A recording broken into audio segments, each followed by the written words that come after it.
Number 121, Polly, by Richard Clarke. Polly is doing much to alleviate any lockdown blues in Morley Crescent.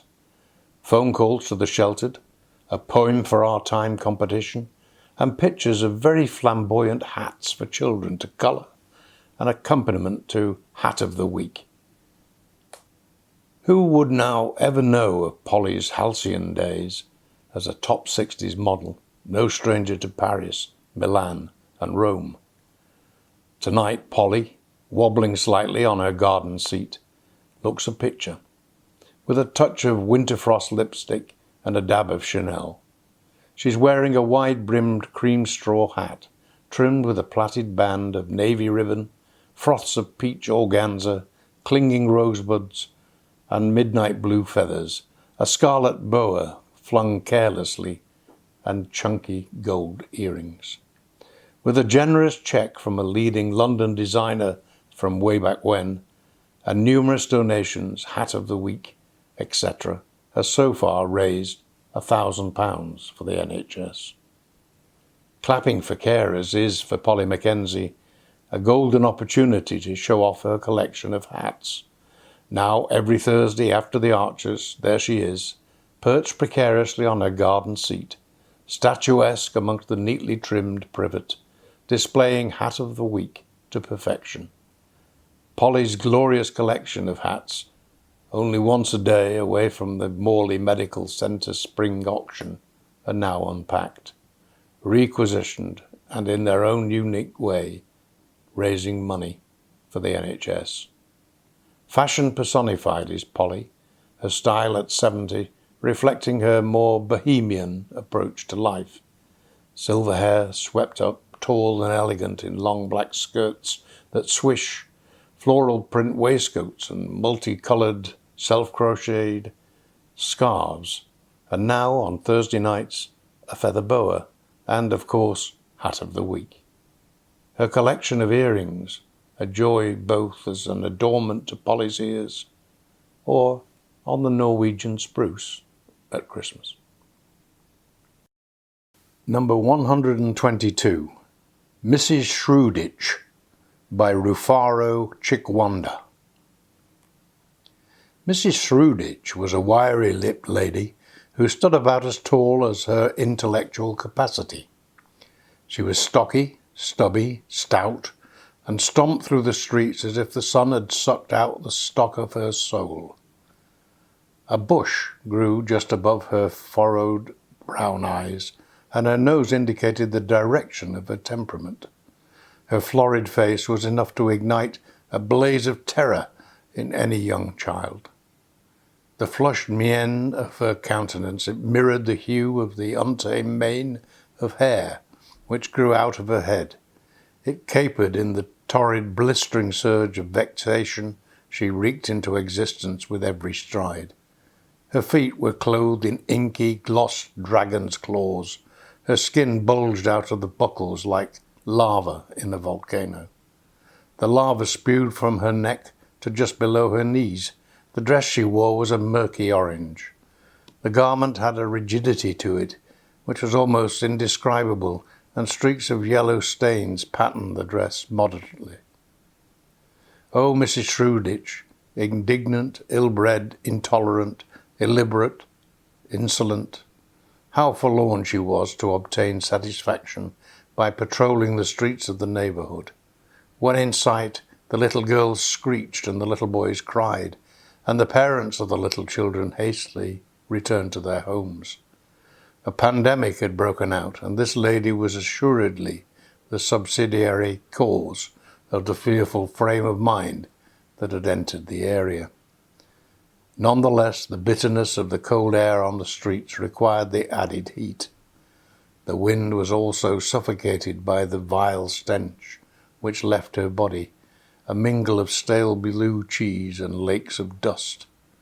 Her raspy, monotonous voice often made appearances. Her bellows were clamorous but inaudible. It was evidence that Mrs. Shrewditch was a dry spell in human form. Number 123, Mrs. Blunden by Jane Fahy. Mrs. Blunden, local midwife, was as round as she was tall, causing her to roil and pitch like a galleon riding storm-crossed seas. She bestowed upon every person she met, stranger or no, hearty salutations and merry asides, often accompanying these with a twinkling wink of an eye or a prod of a sausage-like digit, or both. Her hair, pulled taut into a lank ponytail, gleamed just as greasily in sunshine as streetlight. Her shoes, though chosen for comfort and practicality, were not sufficiently robust to contain her feet, which spilled over their sides like folds of uncooked pizza dough. Over one arm she carried a battered leather portmanteau, whose medical contents clinked and chimed with each rolling step, sounding her approach.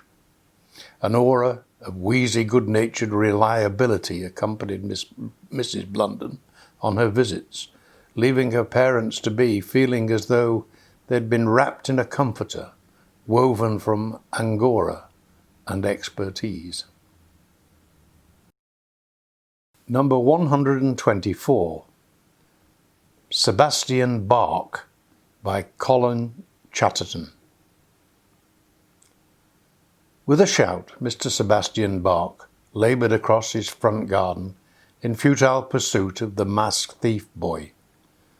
During the past week, he'd set up here an Easter island of figures brooding over the pavement with old clothes over bodies of timber. Only the two of the masks he'd made especially for them now remained, owing to his frequent visitors' insatiable addiction. Panting at the front gate, he watched the little cherub as he capered away up the road, whooping and swinging his new trophy above his head in triumph. "Little rabbit got in again," he growled to Mrs. Bark through an open window. He levelled an imaginary rifle. "Who's for a nice big rabbit pie, eh, missus?" Mrs. B could be heard chuckling within. He'd been promising various rabbit-based dishes throughout Maskgate. Mr. Sebastian Bark was a thick-set presence, wearing combat trousers with a black T-shirt tucked into them that fought to contain his stomach. He looked like he showered in real ale and slept in a big pewter tankard next to a Harley Davidson.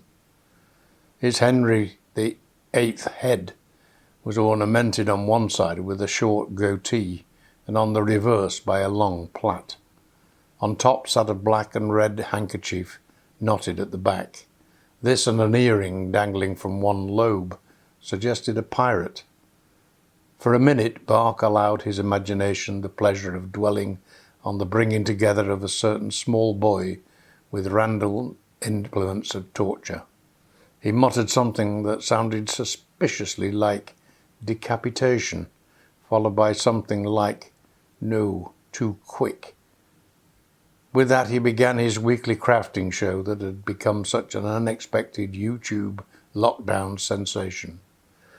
"Now, all you beautiful people," Mr. Sebastian Bark growled at the webcam, twisting his beard strands together. "This week I've been playing the sculptor. Pretty little beasts, aren't they?"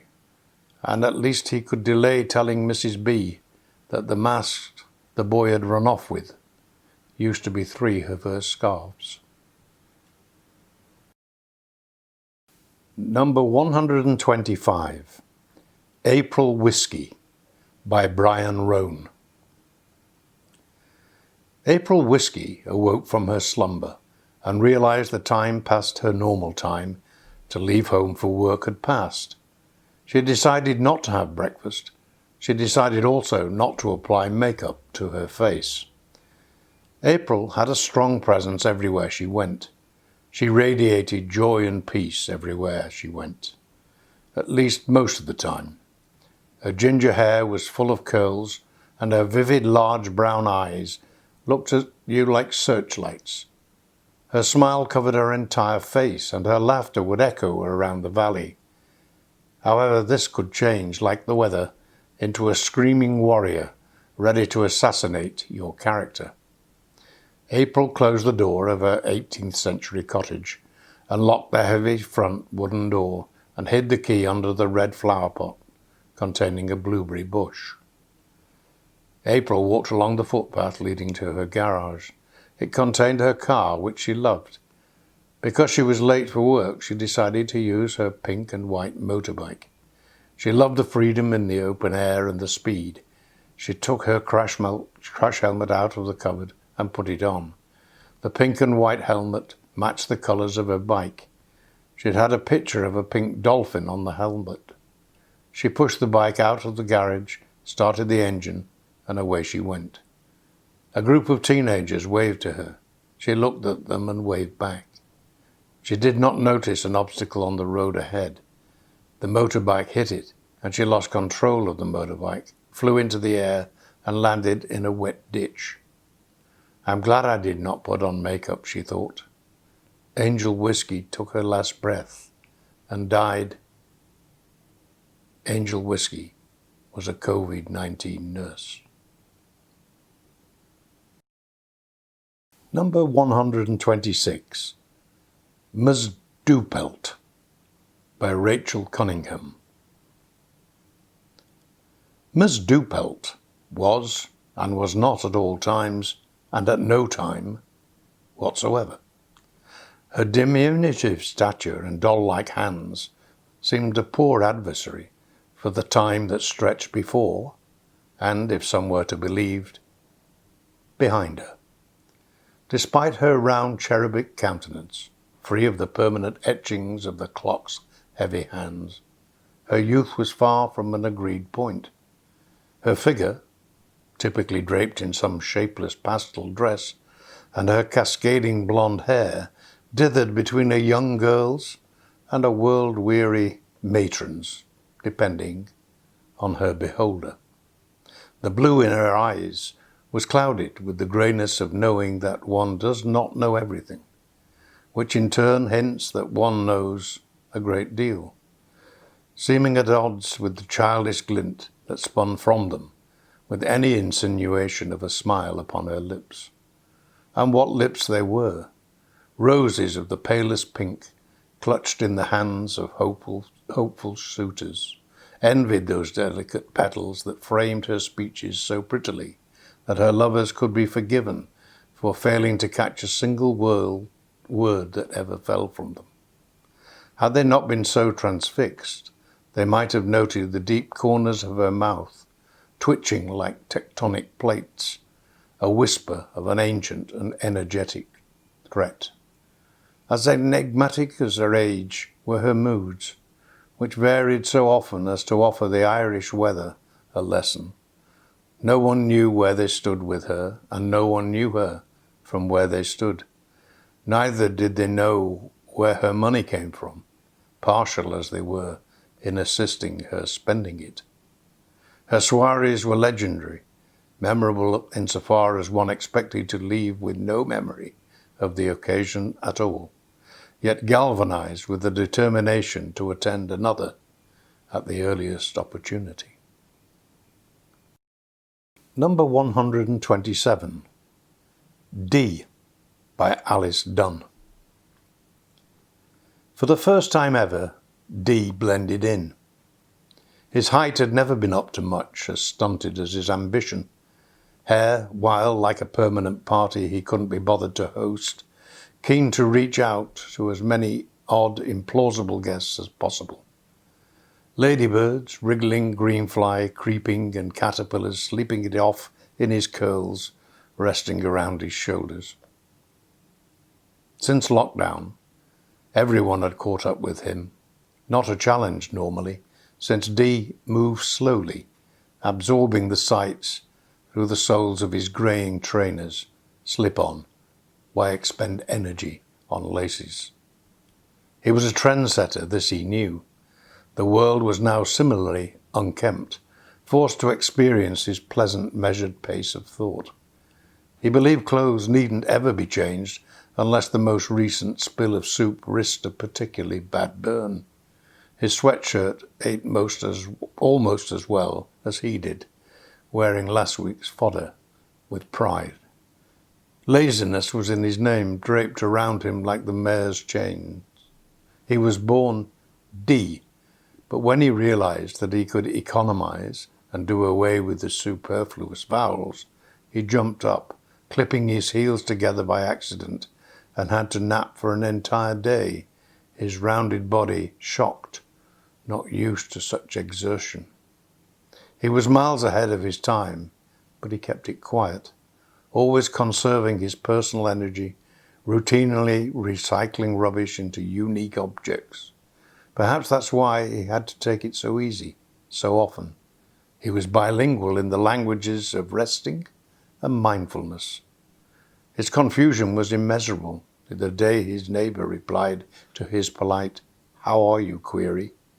He soon found himself doing their shopping too. He hasn't looked back, though not once, for fearing of straining his neck. Number 128. Mr. Cumgo by Nancy Ray. Mr. Cumgo had an unfortunate air of guilt about him, which added to his lack of sartorial elegance and tall lanky frame, often drew unwanted attention to his somewhat furtive and even stealthy movements. This did not please him, as despite being in a position of some importance, he had no wish for the attention of the general public at the best of times, and definitely not now when the plague was rampaging through the land. On top of this, Mr. Cumgo was a foolish fellow, sadly lacking in common sense. This defect can probably be laid at his parents' door, who, no doubt like Mr. Squeers, had thought him perfect and told him so many times. As a result, he had become nonconformist in his attitude to rules and regulations. They were not aimed at him. He was without fault, so rules were irrelevant. This unfortunate position almost led to his downfall when he was discovered breaking the strict quarantine measures in force at the time.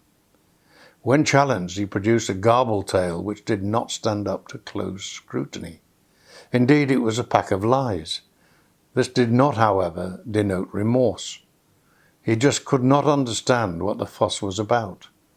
In his conceited, arrogant self-confidence as a superior being, he felt no need to apologize for anything.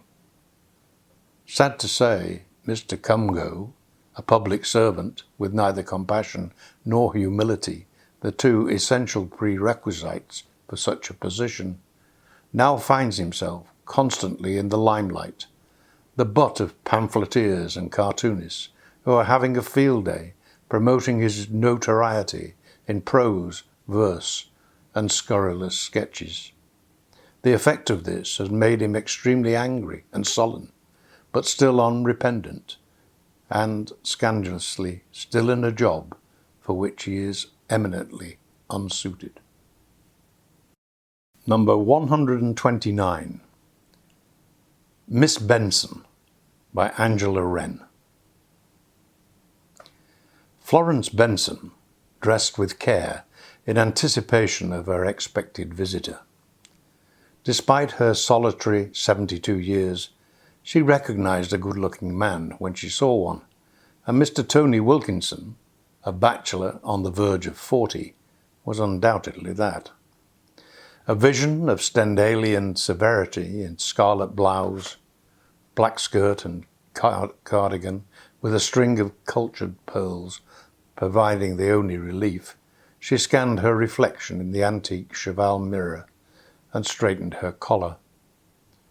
An examination of her face, the slight rise of the left eyebrow, the deliberate purse of the lips, and the steely, grey-eyed, piercing gaze were as expected. It was a personification that she had spent decades perfecting, a look that worked very well with difficult ministers of state, exacting chairs of the Public Accounts Committee, and self-seeking interns fresh from university. Glancing down at the thick American tan stockings wrinkling into her sheepskin-lined slippers, she shook her head. Those will never do. Picking out a pair of smart but sensible black leather court shoes from the wardrobe, she carried them into her cluttered, ornamented lounge and placed them by her rose-patterned armchair. She would put them on later, when Mr. Wilkinson called, to save her bunion from an extended amount of pressure. Early that afternoon, she folded her broadsheet, removed her spectacles, and stepped into her shoes in response to light knocking at the door. Her substantial frame almost filling the doorway. "Good afternoon, Mr. Wilkinson," she announced, as though addressing a gathering of MPs. "Tony, call me Tony, and it's Florence?" "Miss Benson will suffice," she boomed in a tone that was assured, absolute, and final. Looking him straight in the eyes, she sniffed her disapproval as she mentally admonished him for his overconfident, easy manner. Number 130. Diminubi Butterstride by Daisy Dunn. He was a small man, small of stature, small of intellect, small of sensibility. He was so small he could stroll into a room and nobody would see him, unless he happened to be small himself. Only when he opened his small moustached mouth would heads begin to turn and eyes to roll with a certain motion of a rolling pin. His voice was as loud as an espresso machine. It ground and strained and percolated words. It blasted and blitzed and pulverized until there was nothing left but the broken vowels of a sore throat. Diminubi Butterstride's business was in fact in the acquisition of domains. By day he circumnavigated the World Wide Web in search of obsolete websites to list and sell on the marketplace. By night he pranced from the Savoy to the Mandarin Oriental to unzip his property portfolio and speak of his love of foie gras. Being too small to be seen, he stood on his briefcase, one arm raised aloft, brandishing a screenshot of his very big house. Many mistook him for an auctioneer. In spite of the whispers and guffaws that greeted his pitches, Butterstride remained oblivious, unsuspecting, rambunctious, proud, envious, and deeply dissatisfied. He had lost his sentiment some 20 years since, on the day he sold his brother for a conker and a slice of pie in the hubbub of Smithfield Market. Number 131. Andy Apgood by Stuart Forty. It has frequently been said of Andy Apgood that the appearance he presents to the world embodies two incompatible truths. One, that he has an all-consuming interest in his fellow men, and two, that he has no time for anyone apart from himself. Among his fellow men he can be certainly found, beetling along the highways and byways of this land, limbs flashing about him in a whirling blur, like the many-armed Indian goddess with a weapon in every hand. But Andy Apgood's weapons are his electronic devices, of which he has at least a dozen, with a separate pocket for each in his long, voluminous coat. You'll see him engaging in a kaleidoscope of screen interactions, shooting the devices back into their pockets when he's done, like a snooker player clearing the table, although in truth he is never done. For even if he interrupts his vigilant screen watching for a rapid intake of sustenance or a brief surrender to Morpheus, he is ever on the alert for any ping or buzz that will require his immediate attention. Thus it is that Andy Apgood, being so bent physically as well as intellectually on communicating with all mankind, cannot communicate with those beside him. If you're not on his device, he will not see you. Do not attempt to greet him, he will wave you away. Do not appeal to him for advice, he is already busily dispensing it to people an ocean away. Do not praise him or condemn him, Unless you do it in bytes and pixels, he will be indifferent to your opinion. Above all, do not pity him. Andy Apgood, locked into his virtual world of worldly virtue, is in a state of pure happiness.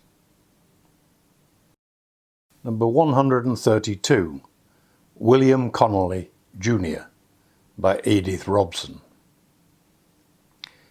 Wee Billy outgrew his nickname when he outgrew his father. An apprentice boilermaker in the shipyard, he burgeoned to become the Big Yin. This appellation paralleled his comedic success, although his broad Glaswegian accent often remains incomprehensible. Downing his steel welding tools, he picked up a guitar and shifted to folk singing. The intrepid Humblebums duo achieved a cult fame but failed to affect a fortune. In spite of Billy's humorous commentaries and lyrics, the duo split. Comedy escalated. Connolly's wit twinkles like his eyes behind their round spectacles. Crude and earthy, he yet endears himself to multitudes.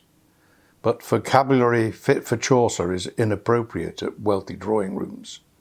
His blue-collar beginnings continue to challenge upper-class pretension, and a good tale is worth telling, even at risk of a career. The bawdy bike joke must have ended these hopes when he first appeared on Parkinson. Instead, the programme assured his success. The Big Yin's observational one-liners have international appeal. The shaggy beard and unkempt locks reinforce his image as a man of the people. Constantly laughing, he finds humour in the mundane. Personal pain he manipulates to mock religion, abused by family, illness and old age. As he has suggested, there's no such thing as bad weather, just the wrong clothing. While he offends some, he strikes a chord with many who see themselves in the big lad, wearing the black t-shirt, if not the banana boots. The once humble bum has voiced over the part of King Fergus in Brave and played John Brown, the dour but devoted manservant of Victoria. Do either resemble the enigma that is Billy Connolly? This master of disguises leaves speculation to the spectator.